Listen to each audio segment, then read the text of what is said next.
That's it for this topic. Let's go ahead and take some calls. Sure. We're going to start off with Joe in New York. You're on with Don and Matt. Hi. I was on this show for this is the third time in a row.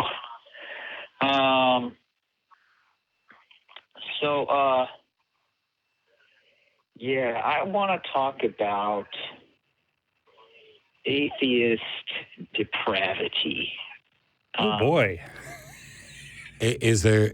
Why would you call it atheist depravity? What are you calling depravity, and why is it in any way tied to atheist? Well, if I I was going to give a bunch of examples. Well, let's start with one. Choose your best one. Well, obviously, the best one is Joseph Stalin and Mao Zedong and Pol Pot killing millions and millions. Yeah, but they were anointed by God, right? I can't. So it was God's fault. So hang on. We're talking about depravity. The fact that someone is an atheist and does something that's bad doesn't mean that they're doing something bad because they are an atheist or because of atheism. Right? Because otherwise, it may just be that the problem is men. Like everybody you listed as a man, pretty much all serial killers are men. There's a couple of exceptions, but once we, make adjustments for that, maybe it's just being genetically, XY chromosome type of thing of that stereotypical mustachioed evil villain. Maybe men are just the problem, and it's not anything to do with an ideology. And I'm using men kind of in the loose thing because I feel that starting a discussion about gender identity and expression with you is not going to be very productive. So, what's your depravity example that is tied to atheism? Yeah, connect the dots for us. Well, the lifestyles of people in America too. People in America are predominantly atheist. All I want, Joe, is give us an example of what you mean by depravity and show how it is linked to necessarily atheism. Yeah, I'm doing that. No, you're not. But let's start. I had friends in college who were atheists. Okay. And they had promiscuous sex with women, which, you wouldn't find any religious people doing that because they wait till marriage. All religious people, first of all religious people don't wait till marriage. I was religious and had sex before marriage. Second of all, what you're describing as depravity, you need to make a case for why two people having consensual sex is somehow depraved. It's not necessarily two people having sex. It's somebody who has sex with somebody and then moves on to have sex with their next conquest.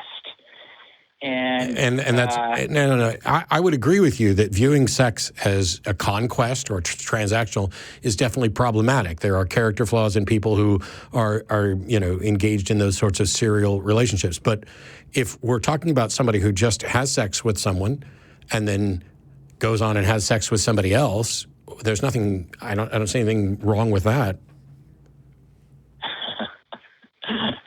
What's funny? I didn't think I was going to have to argue that point with you. Well, then you really screwed up because you're going to.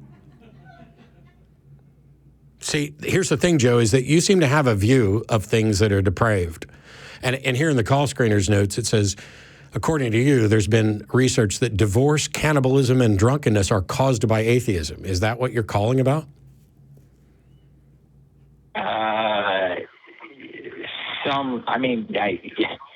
I wouldn't say all of it is caused by atheism, but I'd say there's a lot of it. Did you know that the divorce rates among Christians is higher than among atheists?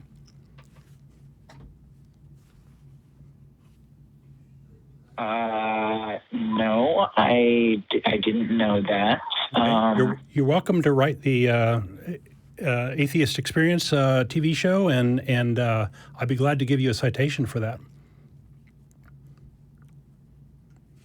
The issue here, Joe, is that you called in and you seem to have this view that atheism causes a lot of bad behavior, and yet and yet the sorts of things that you and I might agree are bad behavior aren't tied to atheism in any demonstrable way, and yet I would argue that some of the things that you and I would agree are bad behavior are clearly supported by religious tomes and doctrines and things like that. So, I mean, would you agree with me that slavery is a problem, that it's immoral? Yes. And yet, I don't know what your religion is. Are you a Bible-believing Christian at all? Oh, yeah. Yeah, I am. And you're aware that the Bible explicitly supports and endorses slavery, right? I am, yes. Then why the fuck are we having any conversation about this? You're calling in to say that there's these depraved things that are caused by atheism, and the one thing that we know you and I agree on is supported and endorsed by the book that you're advocating for. Yeah, except, okay, I understand what the Bible's talking about when it talks about slavery. Do you? It's people Owning other people as property.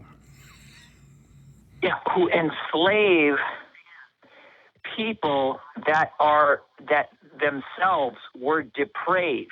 Oh. They were cannibals. They deserved it. Well, hang on. So are you saying that that's morally permissible to own other people's property as long as they're depraved? It was kind of like a beat them into submission type of thing. Yeah. Are you saying beating people into submission is a good thing? How about blaming the victim? No. But these particular people, these tribal people or whatever, they were cannibals and. What evidence do you have for this? They weren't. Is this just a bullshit rationalization? What difference does it make? Are you saying that it's okay to enslave people as long as you view them as depraved? Well, it may be. I mean, I'm open to it. Okay. I think that's a very depraved outlook. I'd like to enslave you now. Are you open to that? Laugh all you want. Yeah, but I haven't shown you that I'm depraved. Yes, you are, because you're advocating for owning people as property and beating people into submission as long as you're convinced that what they're doing is depraved. And the things that you listed as depravity,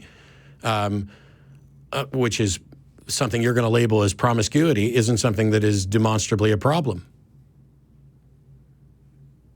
So because I've had multiple sexual partners outside of marriage, you consider me depraved, and now I'm concerned that you think it would be okay to enslave me or beat me into submission. No. I mean... Then you should go off and think about this and call in some other time with something that's